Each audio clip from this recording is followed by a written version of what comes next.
Segundo Reis, capítulo 25.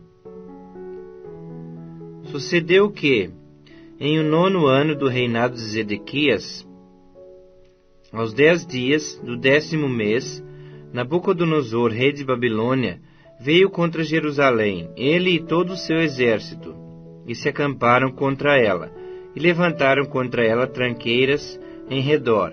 A cidade ficou sitiada, até ao 10º ano do rei Zedequias. Aos 9 dias do 4º mês, quando a cidade se via apertada da fome, e não havia pão para o povo da terra, então a cidade foi arrombada, e todos os homens de guerra fugiram de noite pelo caminho da porta que está entre os 2 muros, perto do jardim do rei, a despeito de os caldeus se acharem contra a cidade em redor. O rei fugiu pelo caminho da campina, porém o exército dos caldeus perseguiu o rei Zedequias e o alcançou nas campinas de Jericó. E todo o exército deste se dispersou e o abandonou. Então o tomaram preso e o fizeram subir ao rei da Babilônia, a Ribla, o qual lhe pronunciou a sentença. Aos filhos de Zedequias mataram à sua própria vista, e a ele lhe vazaram os olhos. Ataram-no com 2 cadeias de bronze e o levaram para a Babilônia. No 7º dia do 5º mês do ano 19º de Nabucodonosor, rei de Babilônia, Nebuzaradã, chefe da guarda e servidor do rei de Babilônia, veio a Jerusalém e queimou a casa do Senhor e a casa do rei, como também todas as casas de Jerusalém. Também entregou às chamas todos os edifícios importantes. Todo o exército dos caldeus, que estava com o chefe da guarda, derribou os muros em redor de Jerusalém. O mais do povo que havia ficado na cidade, os desertores que se entregaram ao rei da Babilônia, e o mais da multidão, Nebuzaradã, o chefe da guarda, levou cativos. Porém, dos mais pobres da terra, deixou o chefe da guarda ficar alguns para vinheiros e para lavradores. Cortaram em pedaços os caldeus as colunas de bronze que estavam na casa do Senhor, como também os suportes e o mar de bronze que estavam na casa do Senhor, e levaram o bronze para a Babilônia. Levaram também as panelas, as pás, as espevitadeiras, os recipientes de incenso e todos os utensílios de bronze com que se ministrava. Tomou também o chefe da guarda os braseiros, as bacias e tudo quanto fosse de ouro ou de prata. Quanto às 2 colunas, ao mar e aos suportes que Salomão fizera para a casa do Senhor, o peso do bronze de todos esses utensílios era incalculável. A altura de uma coluna era de 18 côvados, e sobre ela havia um capitel de bronze de 3 côvados de altura.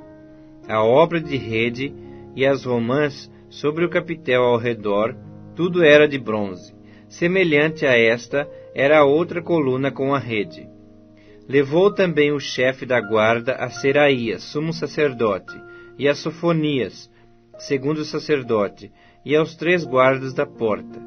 Da cidade tomou a um oficial, que era comandante das tropas de guerra, e a 5 homens dos que eram conselheiros do rei e se achavam na cidade, como também ao escrivão-mor do exército, que alistava o povo da terra, e a 60 homens do povo do lugar, que se achavam na cidade.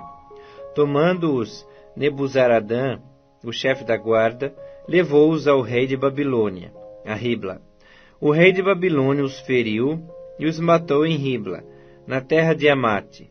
Assim Judá foi levado cativo para fora da sua terra. Quanto ao povo que ficara na terra de Judá, Nabucodonosor, rei de Babilônia, que o deixara ficar, nomeou governador sobre ele a Gedalias, filho de Aicão, filho de Safã. Ouvindo, pois, os capitães dos exércitos, eles e os seus homens, que o rei da Babilônia nomeara governador a Gedalias, vieram ter com este a Mispa, a saber, Ismael, filho de Netanias, Joanã, filho de Careá, Seraías, filho de Tanumete, o netofatita, e Jazanias, filho do Maacatita, eles e os seus homens. Gedalias jurou a eles e aos seus homens e lhes disse: Nada temais da parte dos caldeus. Ficai na terra, servi ao rei da Babilônia, e bem vos irá. Sucedeu, porém, que no 7º mês veio Ismael, filho de Netanias, filho de Elisama, de família real, e 10 homens com ele, e feriram a Gedalias, e ele morreu, como também aos judeus, e aos caldeus que estavam com ele em Mispa. Então se levantou todo o povo, assim os pequenos como os grandes, como também os capitães das tropas, e foram para o Egito, porque temiam os caldeus. No 37º ano do cativeiro de Jeoaquim, rei de Judá, no dia 27 do 12º mês, Evil-Merodach, rei de Babilônia, no ano em que começou a reinar, libertou do cárcere a Joaquim, rei de Judá. Falou com ele benignamente, e lhe deu lugar de mais honra do que a dos reis que estavam com ele em Babilônia. Mudou-lhe as vestes do cárcere, e Joaquim passou a comer pão na sua presença todos os dias da sua vida. E da parte do rei lhe foi dada subsistência vitalícia, uma pensão diária durante os dias da sua vida.